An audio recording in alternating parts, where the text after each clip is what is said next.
jukwaa la miaka 30 ya Bongo Flava mikoa. Mfano walio Okay.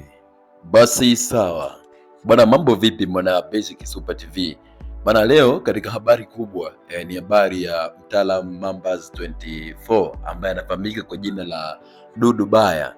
Bwana, Dudu Baya ameweza kutengua kauli yake, lakini pia ameweza kuomba radhi kwa kitu ambacho kilitokea siku ya miaka 30 ya Bongo Flava, maadhimisho makubwa ya miaka 30 ya Bongo Flava, kwa sababu Dudu Baya alionekana kwamba amechafua kinoma noma, lakini kuna kauli ambayo aliongea ambayo sio safi, lakini sio vizuri.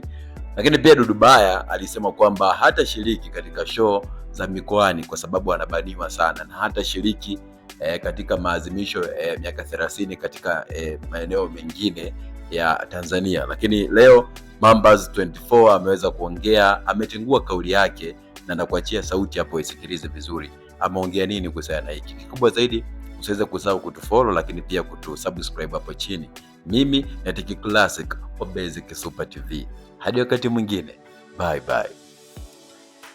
Tamasha la tarehe 10 mwezi wa 7 Mlimani City ilitotokea, kila Mtanzania, kila Mambaz 24, kila jinsia anajua dunia nzima, na sio Tanzania peke yake.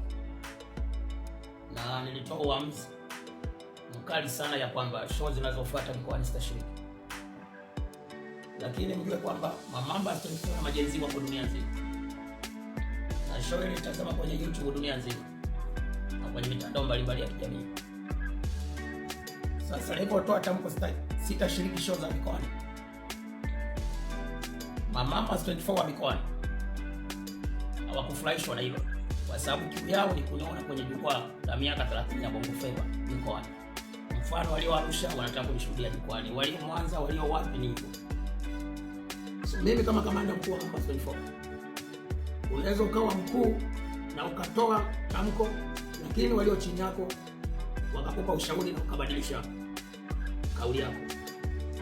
Kwa demand ya Mambaz 24 duniani, iwe Ulaya, Asia, watu kwa sababu wanafuatilia kwenye YouTube, walisema tunataka tukuone kama